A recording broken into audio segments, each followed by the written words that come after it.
Firmino and Salah and Naby Keita!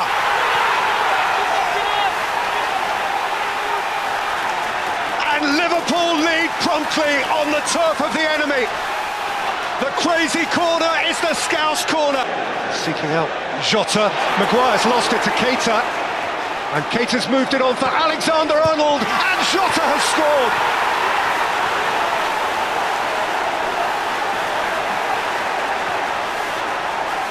Harry Maguire's misery. Manchester United's collective misery. Diogo Jota's joy. Delightful Jota and Salah. And here comes Naby Keita. Liverpool have three. It's Mo making merry at the Stretford end. Liverpool beyond their wildest, happiest fantasy. Jota, Firmino. Robertson fiddled it through for Jota, and there's Mo Salah. It is four for Liverpool at Old Trafford. It's astonishing. For United, it is horrifying. It gets no worse than this. Given the context of the game, given the history of the game, given the meaning of the game. Jota's one way, Salah's the other. He's on an Old Trafford hat-trick here, Mo Salah. And he captures the moment. The man is extraordinary. The match is extraordinary. The scoreline is extraordinary. That picture will be framed and kept forever by Liverpool fans all over the world. If this yellow turns red, this scenario turns ugly.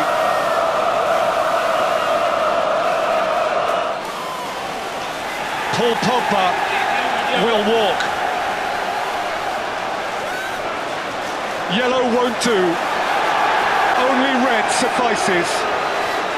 Manchester United trail Liverpool by 5-0, and Paul Pogba, their would-be talisman, is sent off. Liverpool's ultimate fantasy, United's utter humiliation. Barely digestible, barely comprehensible. A scoreline not just for a day, a scoreline for a generation.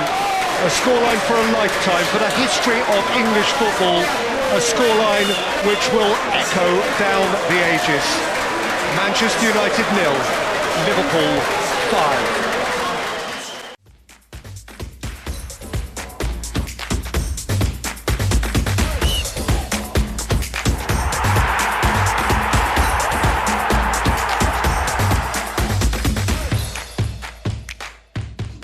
Hello and welcome to another episode of Aware It's Football. Guys, please like, comment and subscribe, and your support is greatly appreciated. And please check out all our socials and the visuals below.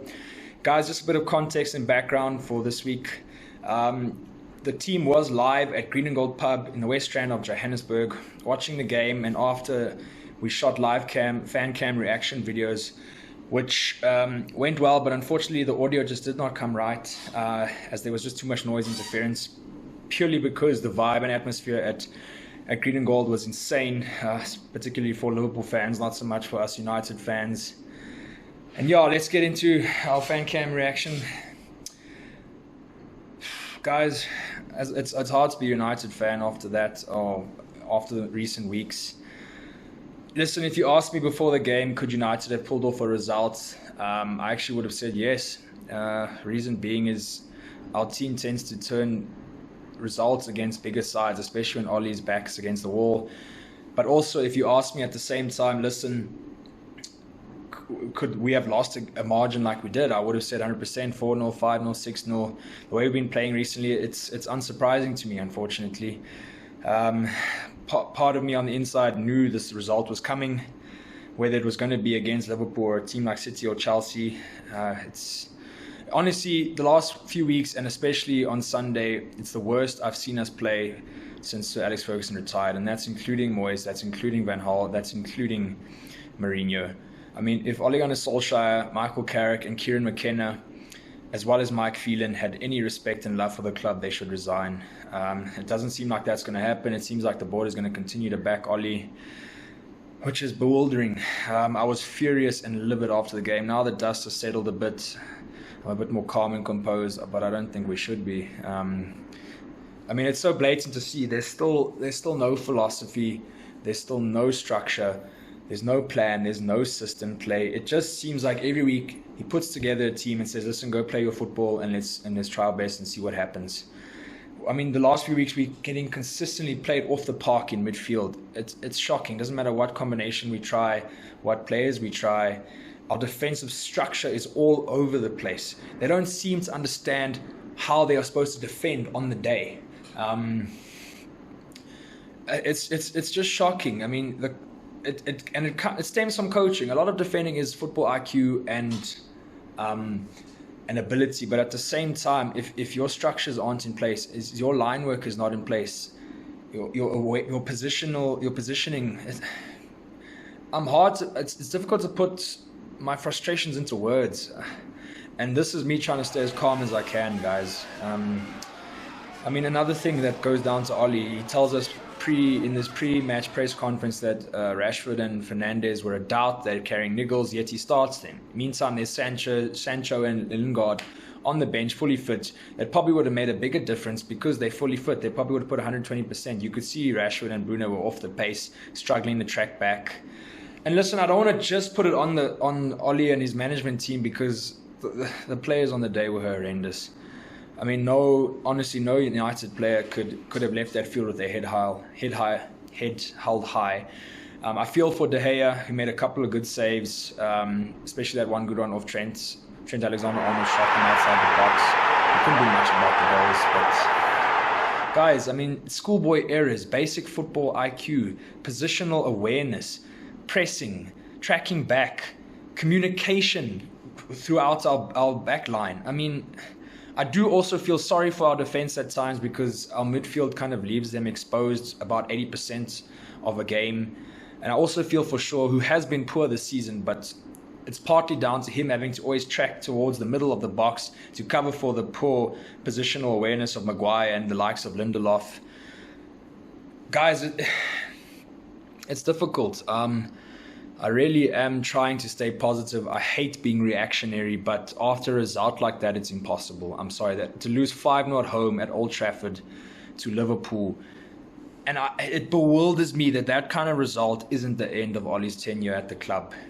To sign out of this fan cam, honestly, Ole Gunnar Solskjaer, he needs to go. Ollie out, as well as the Glazers. I know it's wishful thinking, but the only thing that's going to turn our season around now is an experienced and winning manager, if it's not too late. So it's the host guy here in his work from home attire. Yeah, it was a wonderful game yesterday at Green and Gold. Fantastic food, beautiful waitresses. I mean, what more can you ask for? Looking at the game, I don't think Liverpool overextended themselves. I think that we were in third gear, didn't need to really go to a higher gear. I think that United were more poor than Liverpool being brilliant, you know. May seem difficult to believe sometimes as a Liverpool fan, but I think United were just embarrassing. Yeah, I mean, Keita's, he's on form. It's a pity that he got injured, Usually he doesn't need other people to help him get injured. But yeah, let's hope he gets a speedy recovery. And yeah, I mean, Mo Salah gets a hat-trick at United at their home. Other player to come close is that man in the background there, Steven Gerrard. Hit the base of the post after scoring 2 penalties. Missed that third penalty, rightfully so. And yeah, I think it was a good game. I think people sort of wrote us off in the beginning of the season, saying that we didn't necessarily replace Wijnaldum.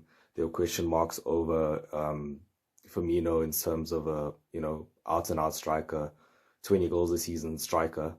And I think we sort of plugged the gaps. And look, I mean, I said that Mo Salah will score the most goals in the Premier League, and he's up there. I mean, I think most goal contributions in European football. So I mean, there's a shout out for him as Ballon d'Or contender. But let's not get ahead of ourselves. Fantastic game, and yeah, on to the next episode.